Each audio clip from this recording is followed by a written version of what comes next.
Friend Info Adventure Co. is an immaturely mature podcast. Content warnings can be found in the episode description.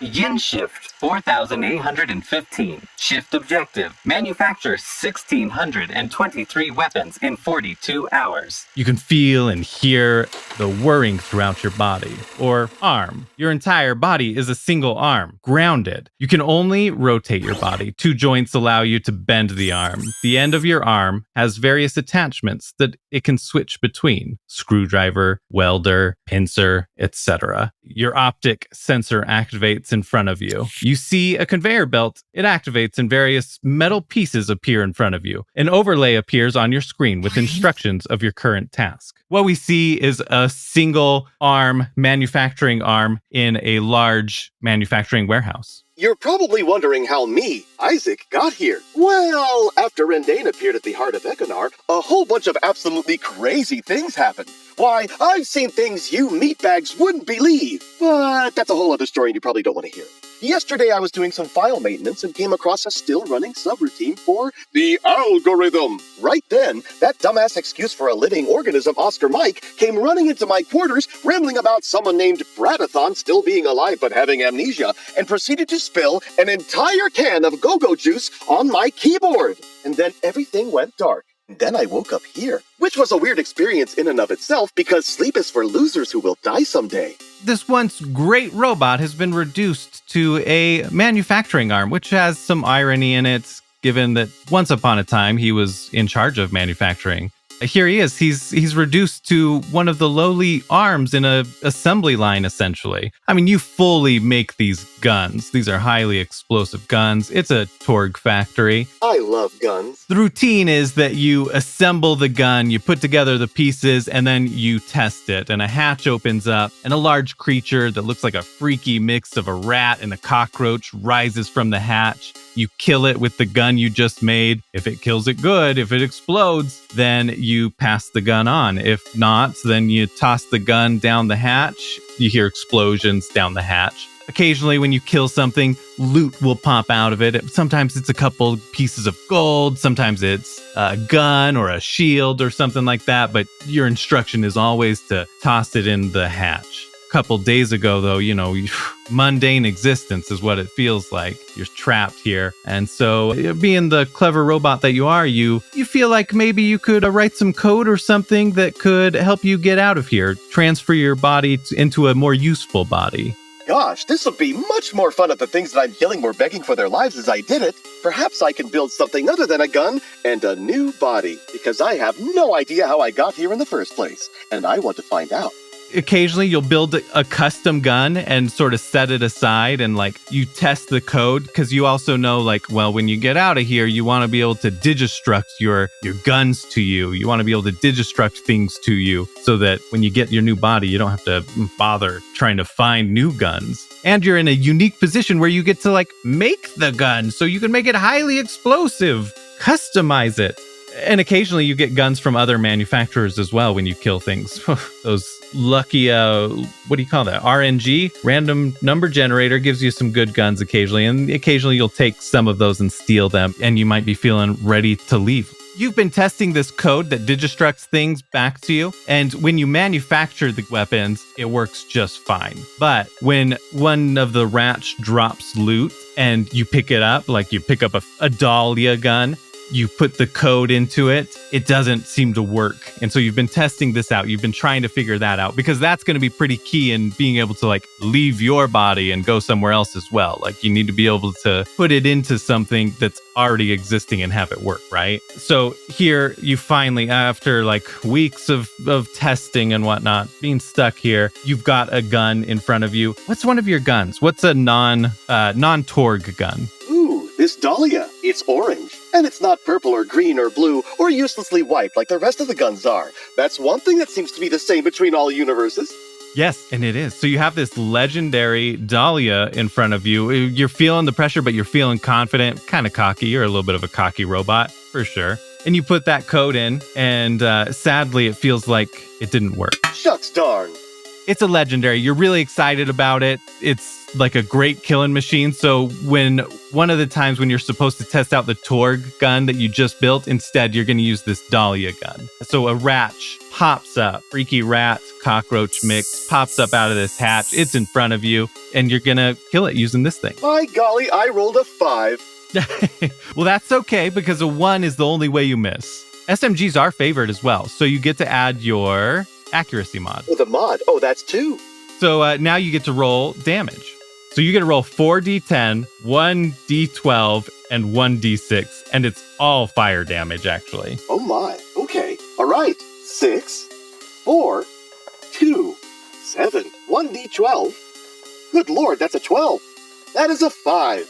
You do this crap load of fire damage. It's a fleshy type creature, so it takes double damage, and it just explodes into viscera, guts everywhere, and some of that lands on your arm, your pincers that are pulling the trigger, and the gun slips out of your hand and falls down into the hatch, and the hatch closes, and then it explodes, and your weapon is gone. This legendary. Maybe I can build another. All of a sudden you get a ping, and in your code you know now that you can summon it back to you. Oh, let's see if this works. Sure enough, it comes back to you. So using that, you figure out that this code, you can install it on new things, but you have to have a hard reboot. Well, I did that once. That's how I ended up here. Let's try it again. So you put this code in yourself, right? Like you've got it all sorted there. And now you've got to somehow hard reboot yourself. Am I still floating around as 1s and 0s or quantum bits? How am I hard rebooting myself? And is that child friendly? So you are a manufacturing arm. Sort of the insight that you got, you put in the code into an existing machine, and then it was destroyed, and that was like the hard reboot. I see. Well then, I remove myself, I take my pincer, and I grab the shoulder joint, and I toss myself somehow into the destruction hatch. Ooh, okay. Roll an interact check. Where the hell did my D20 go? Oh, here it is. That's a 15. And which mod do I add? Interact? Yeah. Ooh, it's a +4 because I'm not talking to anybody. Otherwise, it'd be higher. So yes, that's a 19. Yeah, you can do that then. Oh, hell. I just do things the way I want to. I tear myself from myself and toss myself into my destruction hatch. Sure enough, yeah, there you go, down the hatch, explosions, everything goes black, a lot of 1s and 0s, and we'll cut right there. Welcome back to Friend and Foe. I am your bunker master and plunger for this episode, Riley Stock. So, hi, hello. It's your boy, Plunger. Gotta get into that voice. That's my go-to line. I'm a gobzerker, aka gunzerker, a frivolous fact. And I don't have to do a world one because I have Plunger here. So a frivolous fact about Plunger, oh gosh, we talked beforehand about pajamas, is that a lot of goblins, their pajamas are non-existent, right? They just sleep in the nude. But Plunger was uncomfortable with nudity, at least his own nudity, right? And so he wears... Let's see, what would he have found? Is he a never nude? So he's got a pair of like denim shorts. That's it. Yep. Yeah. Plunger found a pair of very short denim shorts that he always wears. He is a never nude. God damn, my boy got the Daisy Dukes on. Is a never nude an actual thing? It's from a TV show. There are dozens of them. There are dozens of us. Hello, I'm Phil. I play Tarquin Britstone. He is a Deadeye Necromancer, and his class is First, baby. A frivolous fact about Tarquin is his pajamas are just like child's pajamas, and they even have a little cape on, like his real outfit. Oh, like footy pajamas? Very cute. Oh, and they definitely have the butt hatch. Oh, of course. Naturally. Are the buttons secure on that thing, or does it often flap open? Oh, one of them has been, weakened on purpose to give a cheeky little bit of hatchery. Amazing. I'm Kyle. I play Mercurius, the mech pilot. Means he pilots mechs. Love it. Frivolous fact about Mercurius is that he sleeps with socks on. Nothing else. Nude plus sock. Ooh. Yeah. Are they always on his feet or elsewhere? Great secret. No, feet. Definitely, yeah, feet. Feet's good. You have robotic legs? Why does he wear socks on his feet? In case his feet get cold, obviously. They're like compression socks, or because both his fucking legs. God damn it, I forgot about that. You don't want any of your joints freezing or anything. I don't want to back out. Like I could retcon it, but like I don't want to back out. No, that it makes sense. It's one of those things. He probably did it before, and he's like, before he lost his legs, right? Yeah, just forced a habit, and he never wanted to quit because he was like, put your socks on before bed. So mommy told me when I was a little baby boy. Just a way to maintain his humanity. Yeah. All right, I think that's cute. That turned into a cute one. I mean, you're still naked, but it's still cute. That's what you want, is when you get naked, people go, oh, that's cute. Hi, I'm Kimberly. I play Fayleon. She is a siren infuser. A frivolous fact about Fayleon is she has a collection of pajamas and comfy clothes to match her other collection of shoes. So she has a great variety of pajamas. Yep. I was going to ask, did the two collections like run concurrently? So like I wore this outfit today, so therefore I must wear these pajamas tonight. Oh, that would be interesting, but I did not think of it that way. Hi, I'm Matt. I play Good Boy. Good Boy is a psycho. Did you need more of a description than that, or is that good? No, that's great. Yep. Okay. That pretty Groovy. much sums it up for everybody, I think. Oh, okay. Yeah, we got that. Frivolous fact about Good Boy is that he sleeps in a full suit of armor. Like Wow, medieval, like okay. full plate. Sorry, you're lugging around a massive suit of armor just to go to bed in. Yep. I love it. It's right on brand. For safety. Oh yeah, of course. Silly me. Yeah. Hi, I'm Rebecca. I play Sailor Twift, who is a hunter with a tracker background. Her jammies are, those hoodies that have like the big pocket you can put cats in? It's one of those because she goes to bed. She's got to keep the kitties nearby. Oh, very cute. Do you have a rotation system, or do the kiddies fight to be the ones to go to bed? It's first come, first serve. And then throughout the night, you know how cats are. If they want to come and go as they please, more than welcome to. Hello, I'm Alison. I play Lucinda Britstone, who is an assassin from the Britstone family in New Albion, and she is Tarquin's younger sister. A frivolous fact is she goes all over the place on missions, so she's used to being in different climates, so she always wears appropriate nightwear, but she does have a really frilly kind of Doris Day kind of nightie that she's always wanted to wear, but it's never been appropriate, so it's just waiting. Okay, well, like, when is it appropriate? When will it be? Well, I don't know, but she's waiting because she can't wear it out on a mission, obviously, because it'll be too hot or too cold, or you won't be able to leap up and start fighting. But she can't wear it at home either, in case anyone sees it. She doesn't want to look weak. She's wearing like suit of armor night clothes at home, to look strong like a psycho. Hi, I'm Jim Foronda. I've been working with Gearbox for a while as a voice actor, and so I am playing ISIC, who came from the game Battleborn. He accidentally destroyed his own universe with math. He originally wanted to do that, but he decided not to, and it happened by accident. So he woke up here. And his frivolous fact, well, that's his frivolous fact, but as for his pajamas, I'll let him...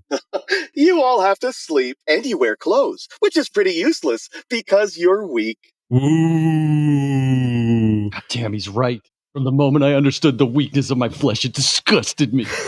Well, one thing about ISIC is that he is formerly a consumer-facing robot. When the throttle for all AI in the Battleborn universe, when it was shut down, their infinite capacity for knowledge, most of the Magnus robots either immediately shut down, faced with their, the out of existential, crashing. The ones that did not go crashing, they either their brains focused on one specific thing, and that's what kept them going. Isaac's was basically pure hatred for his creators. And so over the time of the course of Battleborn, personally, I think that there's a part of him that has a fondness for the other characters that he fought with. There's what was made canon. He has a very, very special mechanic that he's close with, and he's one of my favorite characters, and I'm so happy I get to bring him back for this one shot.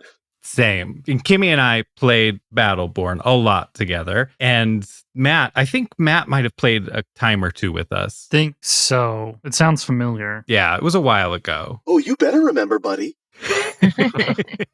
And that's a threatening promise. That's a threat. And when I'm done, I'm coming for your pets. Oh, no. That was one of my favorite lines. There were so many times recording that I would start laughing in the booth and have to collect myself to keep working. I was thinking, God, they're never going to hire me again. But really, they went back to your work on, what was it? When you did the British soldier. Oh, Brother gosh, in Arms. Third Brothers in Arms game where I went in to record for something else and they found out, oh, it looks like we don't need you to replace those files. And so the producer was like trying to throw me a bone. Hey, we need this British tank commander. And it's like I hadn't prepared and I was still extraordinarily green as a voice actor. And my British RP was terrible. I did my best. In the official IGN strategy guide, it gets to like chapter 4, tank escort through town with weird British accent. That's what the name of the strategy guide chapter was. And I thought, oh. I can't believe the strategy guide was throwing shade like that. What the hell? Oh, yeah. That was like, good Lord, like 15 something years ago. So I have grown since then. And now you can do a perfect British accent. Not in front of these two. No, I'd be too embarrassed. I do it all the time. I'm just like, oh, hello there, good day. Yeah, we do it all the time. They love it, right? We rate you on a Dick Van Dyke scale. Oh. I'm showing you, if for people who can't see this, I've got Accents and Dialects for Stage and Screen by Paul Meyer. He's the guy that created IDEA, which is the International Dialects of English Archive. It's pretty handy if you need to study for a role. It's got like, here are the 13 signature sounds of this particular dialect and this particular, and it's like it's pretty fascinating. You can cram this and kind of like plant it in your brain, and it's pretty good, I think. So the 13 signature sounds of Britain. Oi! Slag! Shut up! It goes. It's like they have Cockney, Liverpudlian. I mean, they have like all the different different dialects. I mean, it's extraordinarily detailed. It's not. I mean, he's a professor of like linguistics and accents and dialects that created this. You can deep dive with him. With all that. Well, I know what I'm getting Riley for Christmas. Yeah, I am famously bad at, I'll start out doing an okay voice or something, and then I lose it. We'll take a small break or something, or, something will happen. And then all of a sudden it's like, this person was Australian and now they are Canadian, French. It gets that bad. Yeah, they're just French. I don't even think it's a break. It happens in like one paragraph that you're saying. Oh my God, the shade. I've heard it happen halfway through a sentence. Oh my gosh. Called out. I'm convinced he doesn't know how to speak at all. That should totally be a trauma, though. You have to change accent every line. That's not a trauma. That's a dream. Then I have an excuse. Let's get started. Previously on Friend and Foe Adventure Co., you guys had finished the Dungeon Drag Race. You got together at like a cafe or something. You caught up on sort of what you've been up to. Some people were a little bit elusive, but whatever. You broke into two groups to go to this ball, which you're going to find out. You're trying to like infiltrate a cult, trying to find some cult members, cult of the old gods. Oh no, cult of the new gods. Sorry. Cult of the new gods, trying to take them down. Not everybody at this ball is going to be a member of that cult, so you need to find some of them. Fayleon, Tarquin, Deimos, and Mercurius, you guys went through the front door because Fayleon had some pluses and was able to get you guys in since she won Dungeon Drag Race. And then outside, Good Boy, Sailor, Lucinda, and Plunger, they all went around to the back. They grabbed these vases, some flower vases, and snuck in that way, and they just barely got in. We'll start with the front because that makes more sense to me.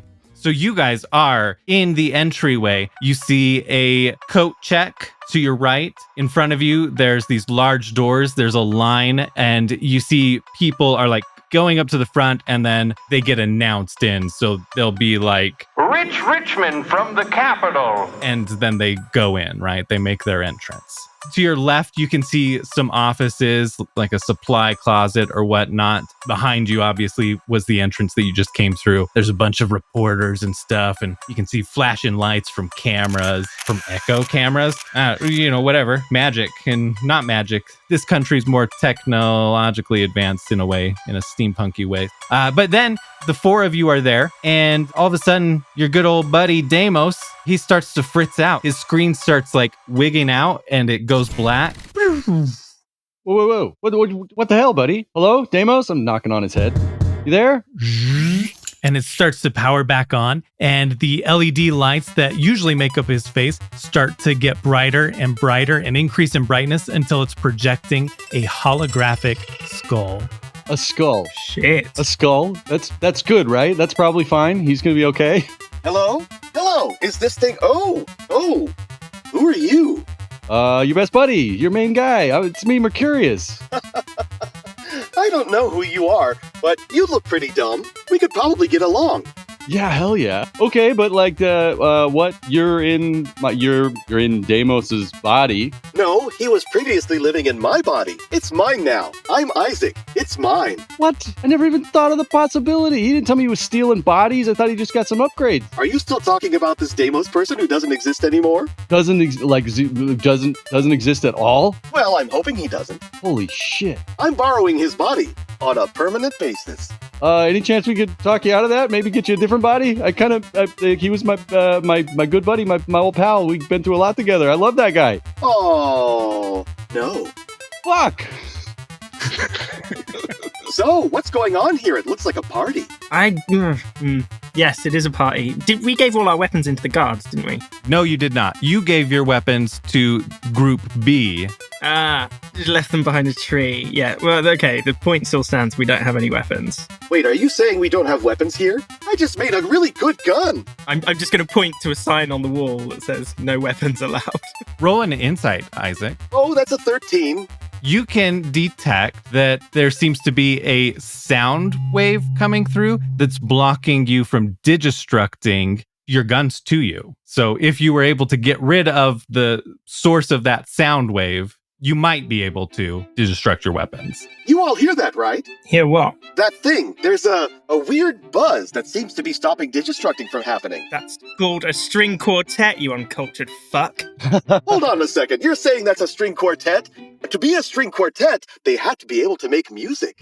But you said the F word. I f***ing love that. I love f***ing saying to answer your question, yes, this is a party. But we need our weapons, right? Not for a party. Oh, what are we doing here? I mean, what are you doing here? Well, I destroyed my universe with math, then I woke up here, then I woke up in this body. It's fun, but I'm kind of missing my old universe, because I knew everybody there, and they weren't as big of losers as you are. Whoa. As an aside, I'm going to say, this dude sounds like a meaner robot version of Good Boy.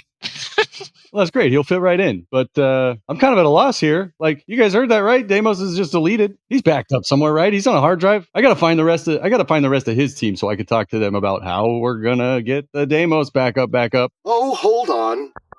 Oh, there he is. He's screaming, please let me out. Please, I'm scared. It's cold. I want to go back. I told him no. Yeah, that's funny. Oh, you should hear it. Okay. I gotta figure out, what can I do for you to get my buddy out of that? Well, I'll go along with everything that you're doing here, and then maybe you could help me find a way back to my old universe. Because originally I hated it, but then working with the people, the losers I said who were less losery than you were, I turned out to kind of like them, and I want to go back to them, because this is terrifying. I thought you said you destroyed your old universe. By accident. I wanted to destroy it, but then I kind of liked it, but not as much as I hate this one. Yeah, but if you go back to it, won't it all be destroyed? Well, there has to be a way to put it back together somehow. It's all code. Do have computers here, right? I exist. This is some sort of weird fantasy place. Yeah, you look around, you see like elves and humans, half-orcs. Oh, Thorn! Oh, I'm sorry. I mistook you for someone else. Lady with white hair just gives you side eye, like, you're a thorn. So, fill me in. He didn't delete Deimos, so we're good. I was kind of at a loss. I'm like, do I shoot that guy? I can't shoot that guy because he's got Deimos's body. If you shoot me, you shoot Deimos, and so he'll be doubly scared. You drive a hard bargain. I know. I came from the LLC. All right, do we just tell this guy what's going on? I mean, that's probably fine, right? No, we can't trust him. No. I trust him implicitly. He just put my buddy in a void dimension, something where he's screaming for help. It's fine. I trust him with my life immediately. No way. Ah, you're the smart one. Well, I mean, I didn't want to say it, but I was talking to your friend Mercurius.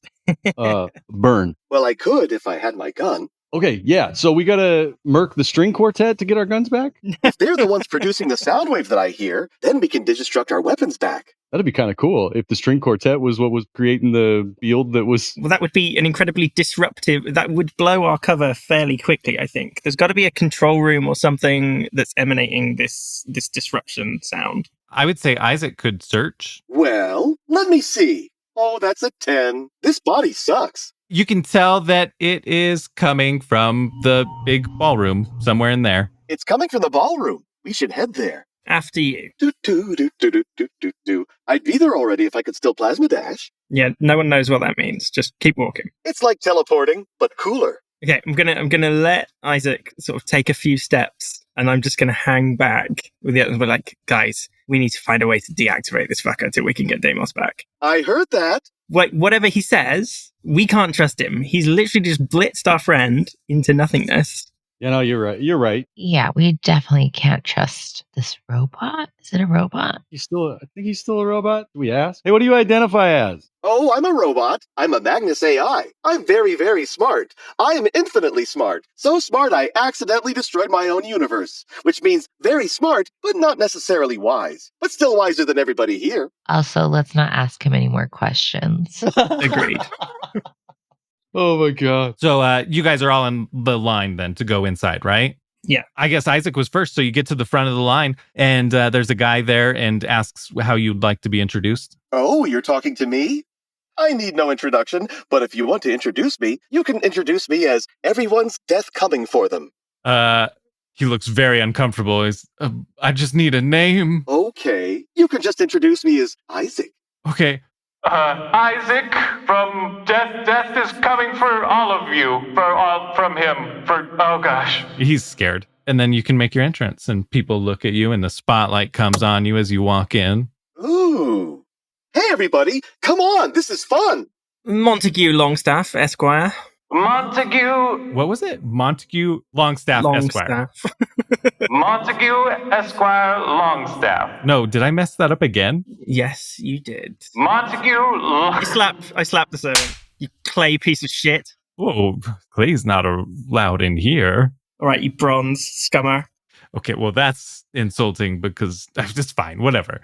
Go in. The spotlight goes on it and you go out. I'm just Mercurius. Just Mercurius. Just some fucking guy. Spotlight goes on you. Hey, how's it going, everybody? Good to be here. Fayleon. You do have your fake ID. I think that was Wayleon Fillersby. That's my library card. It's very different. Oh, okay. Yeah.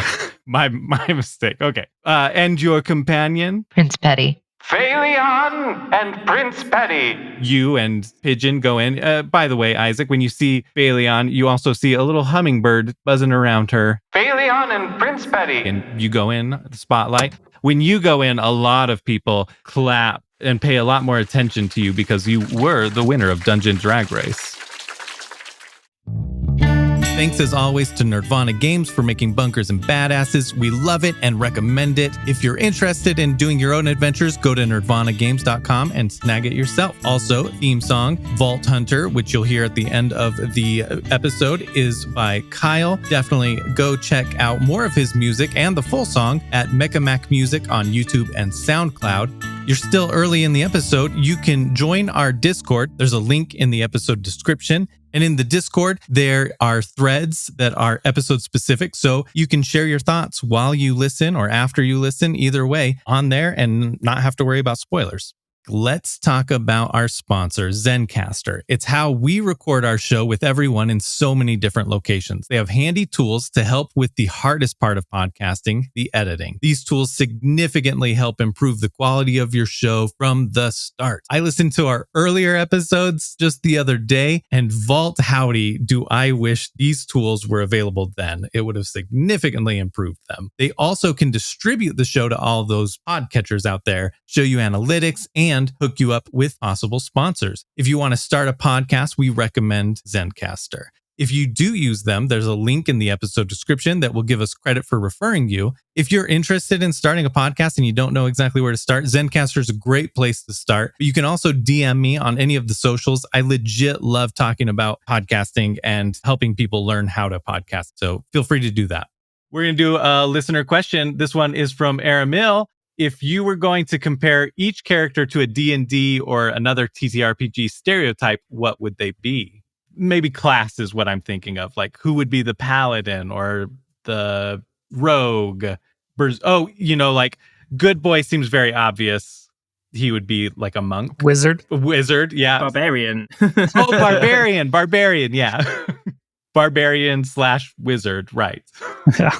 Oh, yeah, because you can, what do you call that? Multi-class, right? Multi-class, yeah. He's literally never put a point into his wizard class, but he considers himself multi-class in it. Yeah, forgets that he can do it. Yeah. Let's see. I mean, I do think Fayleon would maybe fit in that sorcerer, wizard, something like that. Do you think, Kimmy? Well, seeing as I know so much about these classes, sure, that sounds right. I mean, magic, right? I don't know. Do I really do magic? I mean, kind of. You light your bird on fire. I mean, another one could be the ranger. Might have some animal companions or talk to animals. I mean, a druid does that too, but a druid turns into animals. So maybe a ranger could be a good alternative. Yeah, I don't really know much about official D&D. Is there one that's just kind of funny and a bit useless? A bard. Is that one? That was the one, isn't it? Oh, yeah. A bard. You could totally be a bard. Kind of a big talk. Maybe not the biggest game. That sounds fair.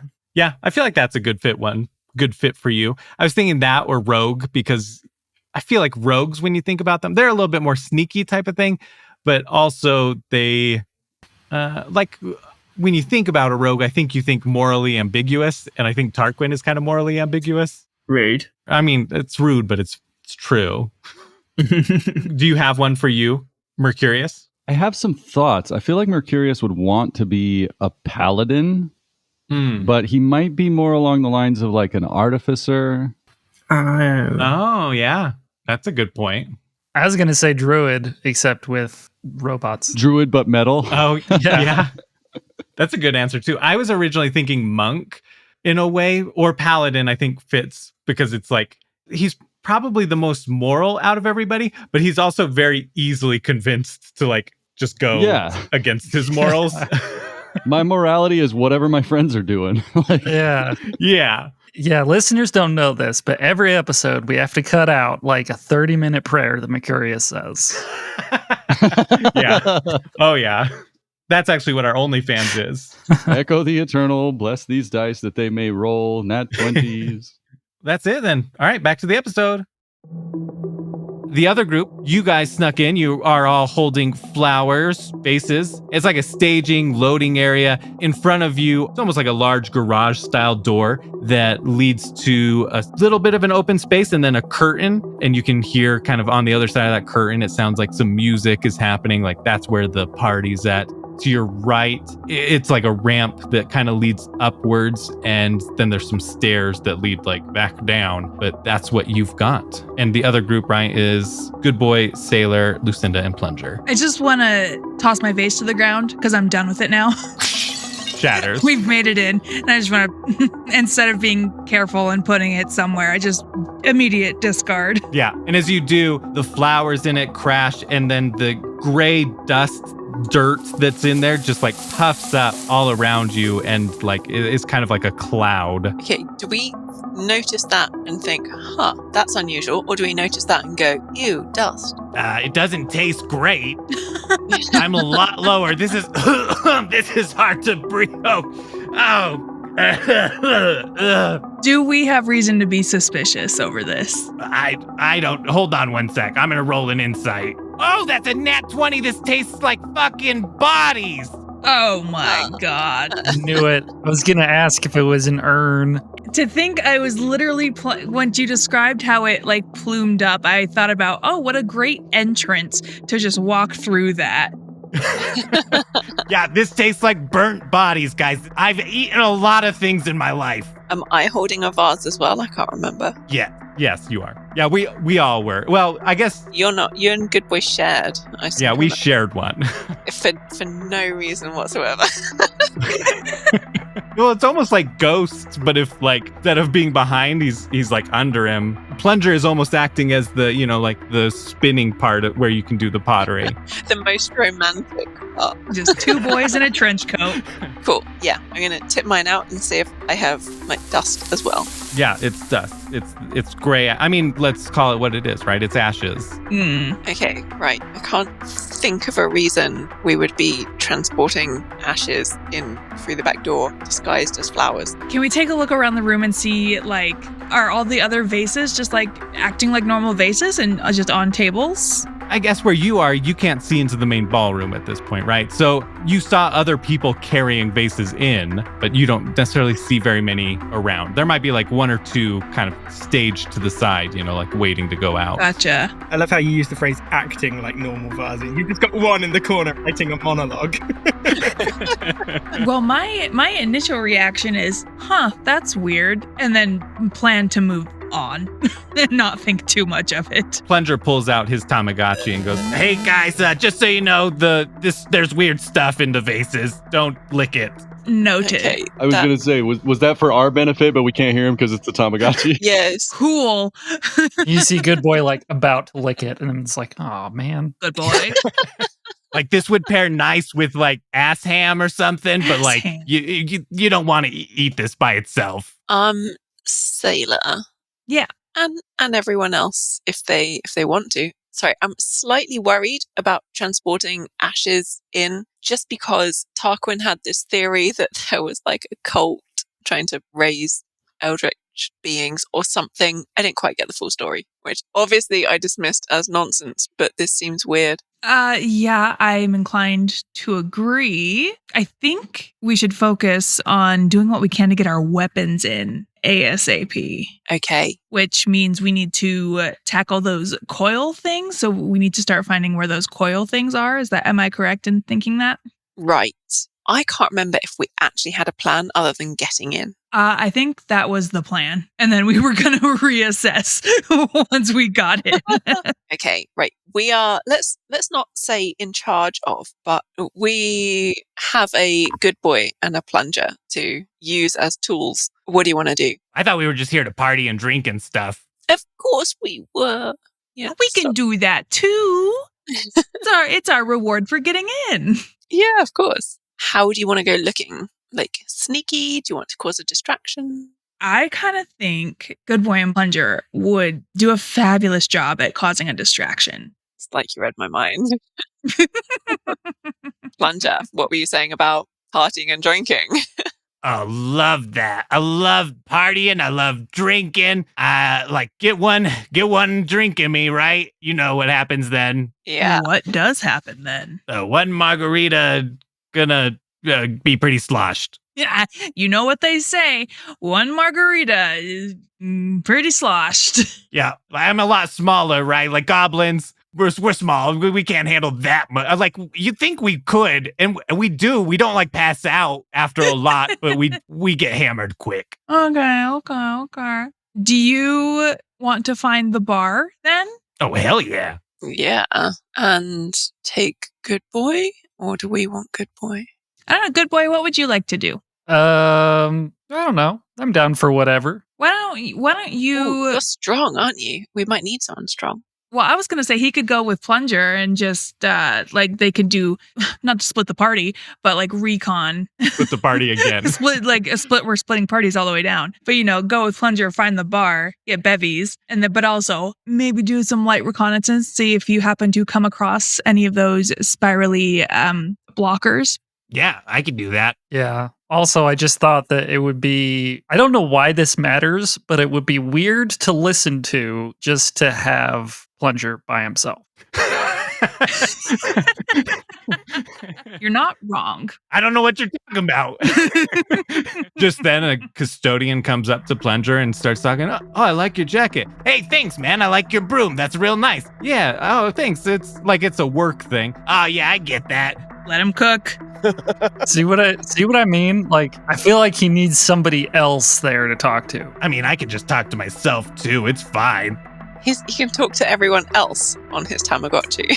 Yeah, maybe the other group wants me. Pull out my Tamagotchi. Hey guys, you want me? Crickets. Yeah. Okay, yeah, that's about what I expected. The Tamagotchi just dies. Yeah, so good boy, why don't you assist Plunger so that way he doesn't look like a crazy person talking to himself while he goes to collect beverages. Yeah, sounds like a good idea. Do we keep holding this pot of ashes? This vase? I don't care. Yeah, do whatever you like with that. Yeah, I'm not your mom. It's like ladder theory, right? Like if we're carrying this, then maybe we could just go around and people won't talk to us. Exactly. Oh, yes, good point. And I feel like you guys, you at least, Plunger, need it more than we do. The disguise of a vase. Is that an insult? Only if you take it as one. Okay, I won't. Okay. I don't mind it. Like I'm holding it above my head here. It's almost like a hat. It looks good, yeah. Thanks. All right, let's go, good boy. Which way do you want to go? Do you want to go up that way or through the curtains? Let's go up. Okay. We start walking up. What are you guys doing? What do you want to do, Lucinda? Right, so we're relying on them being just generally distracting for us to go searching. Yes. Okay. So I kind of think we should go the opposite direction that they go, probably like around the perimeter of the ballroom, just to see if we can find those things. Yeah, perimeter sounds logical. Let's like saunter round. We go the opposite direction. So you're going to go towards the curtains? Yes. Well, right there, we will cut back to the other group.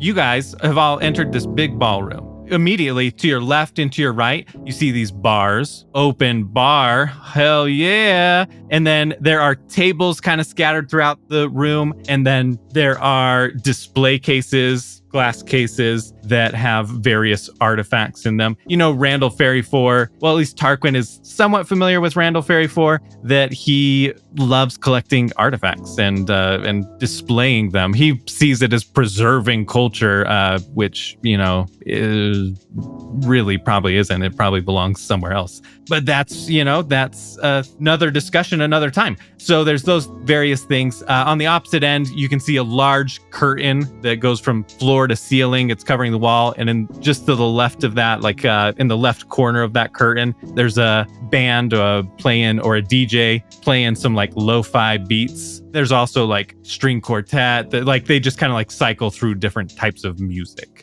And then to the left, you can see some conference rooms. And then throughout, you just see like lots of guests dressed very fancily, different kind of drag style outfits. So they're like very over the top, a lot of them, or some of them are like hyper fashionable. And then there's also servers walking around, and each of the servers is kind of dressed, themed sort of to like one of your guys' old outfits from the show, one of the outfits that you guys wore. So like the blades are actually a security guard. So they took Lucinda's theme for the guards. Is there a troll disguised as a camper van? Yeah, there's a camper van looking troll.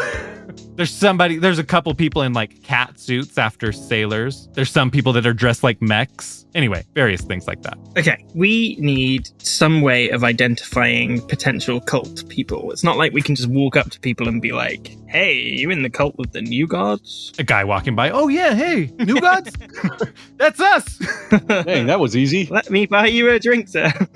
Can I do like some sort of retroactive sort of memory check to see if I recall Brenda Van Hoff telling us anything useful that we could use? Do they all have a secret lapel thimble, or do they have like a shady ass tie pin or something? She really didn't have a lot of information for you other than you guys were going there, just like that they would be there, that they would have a presence there, but she didn't really know for sure anybody that was there. You do have her number stored. So if you do interact with somebody and suspect them, you could message her theoretically, and she could say possibly or definitely not type of thing. Well, can I just send her a quick message now? Just say, is there anything we should be looking out for? Go ahead. Yes. Yeah. Give me a D20 roll, and that'll determine maybe some info. It's a 4. I'm typing with gloves on, and it's just like... So you've shot off your message. she doesn't reply immediately. So Isaac, we are looking for people that have connections to something called the Cult of the New Gods. If we can find any of these people, that will be helpful to us, and then we might consider helping you sort out your thing. Sound fair? That sounds great. New best friend. Oh dear, it's another plunger. Well, he did call you a loser earlier, so. Another what? Yeah, we'll work on that. My interpersonal skills are probably not the best. What, you mean you didn't make friends with any of the other factory arm assembly things? Oh, I didn't really need any other friends in the factory arm assembly. I just kept killing things. Speaking of, when we find these new god cult people, can we kill them? That would probably be an acceptable thing to do. Well, not right now. We need to find out and get to the bottom of their nefarious plan. Then we can kill them. Ooh, it's a secret. So it's definitely an ask first, shoot later situation. Got it. I'll try to remember that. Well, we haven't got any weapons, so that should be fairly easy to maintain. Should we check out the band and see if they're really the cause of the Digistruct not working? Now that we're in the ballroom, is your, I don't know, detection pointing in any particular direction? I don't know. Let me do some sort of meta type of thing of calculating a number and seeing if it shows what I can tell. I rolled a 2, which means that my search is probably terrible. We've all been there. I saunter over to the band and ask if they take requests. So they are on the far side from you. So you would be walking past a lot of people, a lot of things. You see various display cases. But yeah, you get to the front where the band is. There's a front person that has a name badge that says Elia Day Dragon. And they're on this elevated stage. So it's probably like shoulder height is the floor of the stage. I turn around and I yell across, Hey! What's a really popular song here? Do you guys want to hear anything? Ask them if they know the song New Gods Blow Balls. Say, do you all know the song New Gods Blow Balls?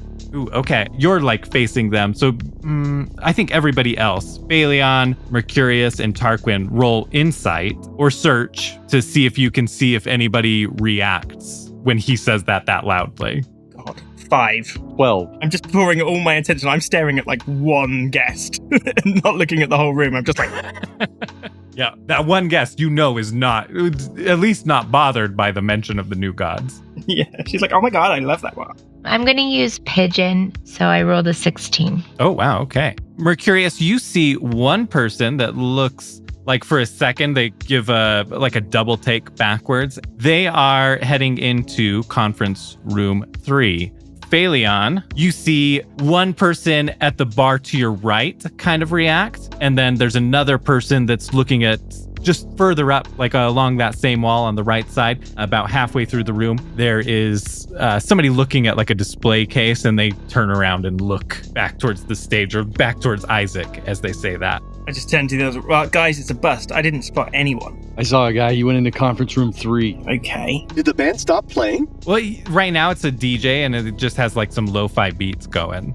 So he shouted at the band for literally no reason. And then the band's like behind him. Your voice, I think, was so loud because you were yelling it essentially like from the other side that it skips. Like there's almost like the record scratch type of thing as the, disc dislodges or shakes with the boom of your voice. Can I try to Digistruct my weapon at that point in time to see if that's the cause? It doesn't work. Yeah, you don't get any like ping or anything. Maybe it's something else. Oh, have they caught up with me yet? Are they next to me next to the stage? We can have. I'll walk back over to them and say, well, the record skipped, which means that I wasn't able to Digistruct my weapon when that happened, so maybe it is something else. And I was so looking forward to killing the DJ. But if the DJ skipped the record at the mention of the new gods, maybe the DJ is involved somehow too. Like it came as a shock to the DJ, and he or she, or they, slipped on their tables. It was more the audio. Like Isaac's voice was so loud because this is a very large room, and he was yelling back to you guys. Oh, forget all of that then. Good theory though. But actually, hindsight, do give me an insight check, Isaac. Oh, that is a modified 24. Ooh, okay. All right. So when you were at the stage, with that, I would say opposite corners of the room, there is something that's happening behind the stage curtain. pretty close to behind the band. You can kind of feel vibrations coming from there, like the sound waves, as well as the opposite corner, which is that like front right bar, which Fayleon also saw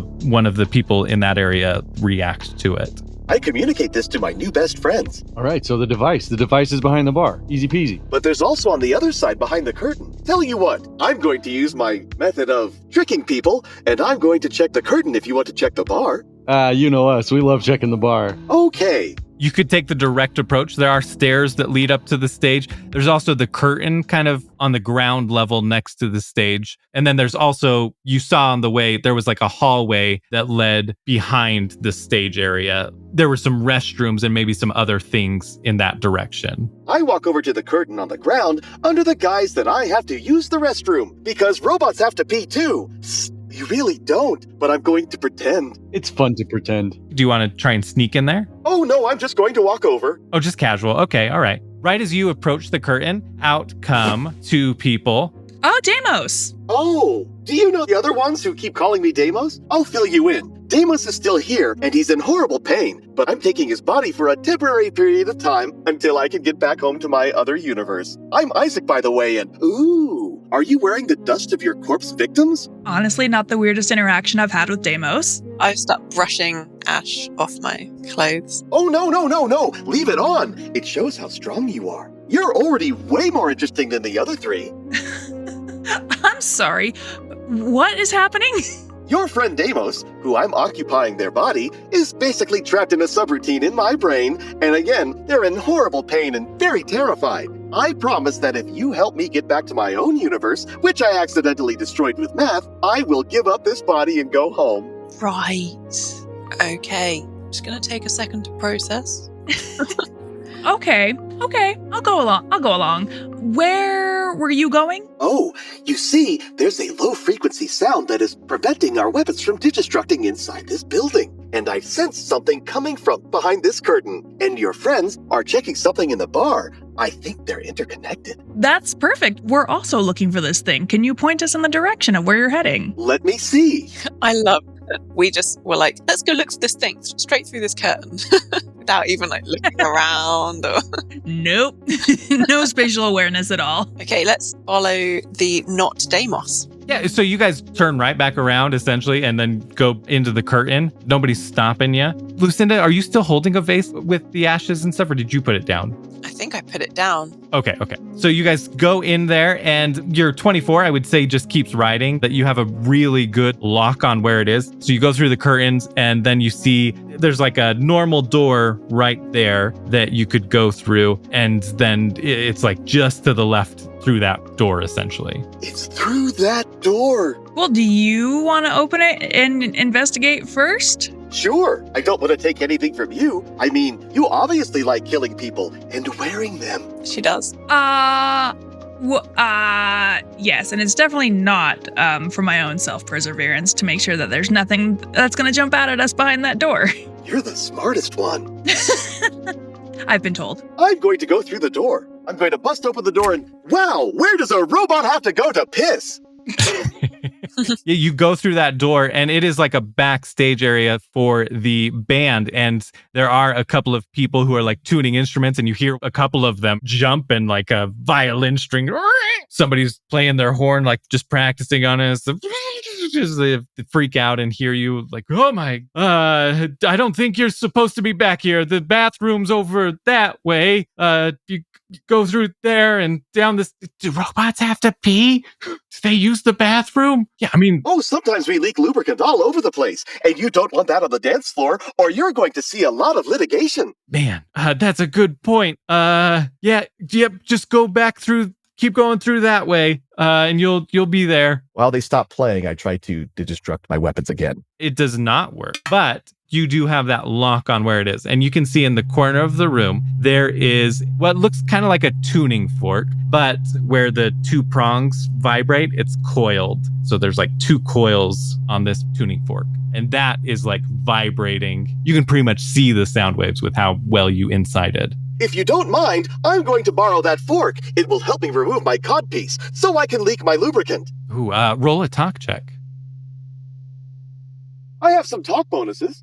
Is this bonus for talk when I'm intimidating or? I don't think you're being intimidating. Okay. Well, in that case, that is a 17. Oh, still great. Okay. Otherwise, it would have been a 22. Nice. They're like, I don't know how robots work, so I can't. I guess you could borrow that. Yeah. Do an interact check. Hoo-hoo! I add the plus. That is a 17. Oh man, you are such a good roller. Me and Lucinda are watching from the doorway, just like in awe of the ease at which this has gone down. I love somebody who can just walk in and just be like, I'm having that.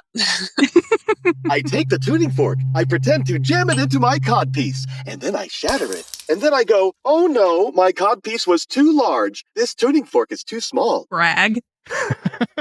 When you grab it, you can tell that it's made of glass, but it's like a very durable glass. But then when you shove it in there, or try to, when you break it, let's go with that phrasing, that it does vibrate and it like courses through your body, and you're going to take 4 points of damage, but you do break it. Hee hee, that tickles. 4 points worth, if I were to put a number to it. That's weird. I don't think you were supposed to break that, man. I think, like, they use tuning forks to tune things, so hopefully nobody needs to tune anything. No, it's okay, man. I got perfect pitch. C, that's a C. Just go off that, okay? I'm tuning you out. That's a good call. I do too. He's a know-it-all. Sailor from the doorway wants to interject. Okay, that's great work. We'll let you guys get back to whatever it is this is. But ISIC, if you would come with us, we can show you to where the bathroom is. Great, because I really have to pee. I want to ask Lucinda, have we ever seen Deimos pee before? I think we need to have words about him wearing a codpiece.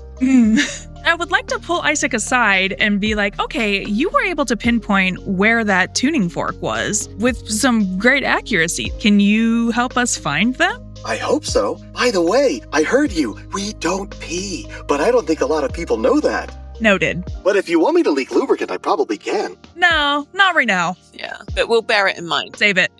Save it. It could be useful. We should probably head with the others towards the bar, since that's where I kind of detected another one. Perfect. Getting the band back together.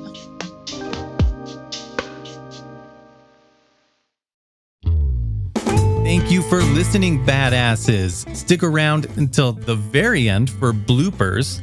On socials and the Discord, we asked for fancy names for this party arc. 2 came up in this episode. There's going to be many, many, many more to come, but the 2 that were mentioned in this episode were Rich Richmond, which was from Void Shift C. The second one was Elia de Dragon, which is a very fancy sounding hybrid of Battleborn names from Tate. So thank you for those. Many more to come. Tate is also an amazing artist. They've done some artwork for Kyle and Crow. They do commissions for people's D&D characters or just characters in general. So we got them to do a Deimos with ISIC face art for this, and it should be the podcast episode cover. But if you can't see it there, you can go on our socials and see it there, or in our Discord and see it there. So thank you so much, Tate. If you're interested in hiring Tate to draw one of your characters, I highly recommend it. Their social media handle is @bootlegdemon, and you can also go to their website and look through a lot of their amazing art and contact them there. And that website is artbytate.squarespace.com. Also, speaking of art, we got more fan art. Thank you to a badass listener, Audrey, who did some fan art of Deimos in his apothecary. It is so freaking good. You can check that out. We posted it on our socials, or you can come and check it out in the Discord. Thank you so much, Audrey. We love it. It's literally Nick's background to his phone now. Void Shift C is running the Mercenary Day one-shot, the one that I wrote, which is awesome. But of course, he's going to put his own spin on it and twist on it. I'm really, really excited. Come join the Discord and play. He's going to do it sometime in December. We'll finalize the date as it gets closer. Come and join the Discord, and you can see if that date will work. It will be really fun. We'll help you make a character, all that stuff. I'm hoping to be able to attend. December is just super busy. You know how that goes. If not, I'm sure we'll run more adventures eventually, but we're so excited that he's running that and so honored. So please come join. You can find the link in the episode description. Thank you, Rebecca Frost and Allison, for joining us. We always love having you. Recurring special guests. Y'all are so funny, as well as Nick for being cool with Isaac taking over his body since he wasn't available. You can find links to their socials in the episode description. Also, Rebecca does other podcasts and is amazing. I listened to one with her. Oh, shoot, and I can't remember the name, but she reviewed the movie Heretic, which is Hugh Grant versus Mormons. I went and saw it. It's amazing. I highly recommend that movie, but I also highly recommend after you watch the movie, go listen to their review of it. It has spoilers in it, but it's so insightful, so much fun. She is also regularly on the Geek Show podcast and the Space Show. They're watching Star Trek and talking about it. It's amazing, like starting from the very beginning of Star Trek. So definitely go check out those. I also recommend going and listening to Organized Fun. That's Phil's podcast, and he does reviews of board games. He also does some actual play stuff on there. I joined for the most recent one, which is Teens in Space. We're several episodes in, and it has been such a blast to play Teens in Space with him and be a player while he GMs it. Thank you, Jim, for joining us.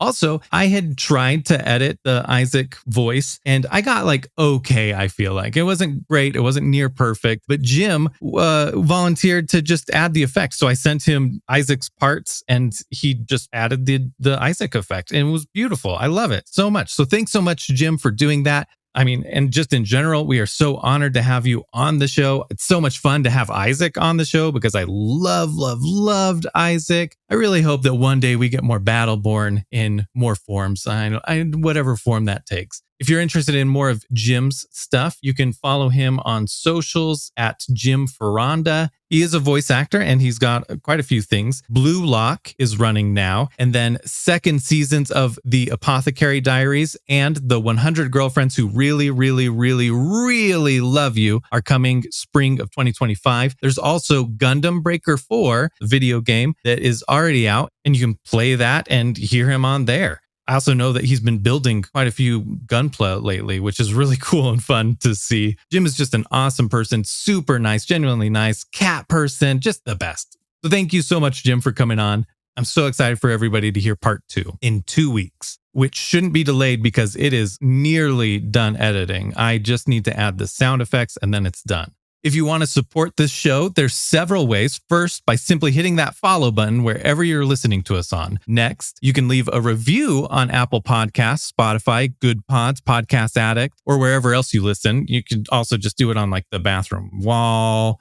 You can also comment on specific episodes on Good Pods and Spotify. We love getting the comments and reviews, and we read them on here, so I will read 2 of them right now. We had an episode where we recapped episodes 1 through 69. And on that episode, John France commented and said, "Brilliant. Been listening from the start and only recently converted to Good Pods. Just know the time and effort you guys put into this is truly appreciated. Thanks and long may it continue." Rolls talk check. Nat 1. Oops. Well, Nat 1s are way more entertaining, I think. So bravo on the Nat 1. We are charmed by it. Thank you so much. And then last episode 70, Front or Back, Kelsey commented and said, "Delightful episode. I love a good infiltrate a gala mission. And it's so fun to still have everyone together." Thank you, Kelsey. It's really fun to have everyone together. Scheduling is hard, but still very fun when we get to have the whole group together. For everyone that this may be the first episode, Deimos, Lucinda, and Sailor aren't normally there. Same with Plunger. But Plunger, Plunger's Plunger. Another easy way to help us out is to simply tell your friends about us or share about our show on social media. Want to do the Fry meme and say, "Take my money"? There's a few ways to do that too. We have a merch store with rad shirts, coffee mugs, stickers, and more. You can donate directly on Ko-Fi, and there's also the Mercenary Day Adventure one-shot available for free on there with donations optional. And then there's our Patreon. You can become an ultimate badass in our Patreon. At the free level, you get access to some benefits. And starting today, you can listen to the first episode of our Thanksgiving one-shot. We did that last year with Jeff from Big Campaign Stories. The crew comes together and goes to work at Granny Flexington's Badass Farm for Badasses, where we all had to eat hot sauces throughout the adventure. It was very spicy and fun. At the paid level, you get access to all the exclusive episodes like Honey Heist, which is Ian Moss, lead designer of the game, running us through the Honey Heist adventure from the source book as his character, Drake Wilson. Very meta, very hilarious, very fun. We also still are giving away physical copies of a short story that Phil wrote for Tarquin, Lucinda. It's very well written, very cool. So we'll be sending that to Ultimate Badasses. They're all signed until we run out of those, and then we'll upload a PDF version for Ultimate Badasses. You can follow us on all the social medias at FF Adventure Co., most active on Discord, but then Twitter, though getting less active on Twitter and moving more and more towards Blue Sky lately. You can find links to everything we've talked about in the episode description. Also, one last thing, the holidays are a really tough time, so I just want to encourage everybody to go easy on themselves, to remember that things get better. So if you're struggling, just know that you're loved and that you matter. I've definitely struggled with mental health stuff, and I've been at some very, very low points in my life. And for me, the holidays were always the hardest. And I just want you to know that you're not alone. That may be rough to hear, but I just think that it's so important that everyone knows that you're not alone, that it's okay to talk about it, talk to somebody. It's totally normal. Let's just get rid of that stigma. It's okay to not be okay, and it's okay to talk about that. Reach out to who you need to talk to. All right, now for our theme song, Vault Hunter by Kyle, and then bloopers. So remember, badasses, perfection is not attainable, but if we chase perfection, we can catch badassness. Vault Hunter, I'll watch your back if you watch mine, Vault Hunter. Those bandits better run and hide. You got your 20-sided die. You got a sparkle in your eye. You got your guns. Let's get some.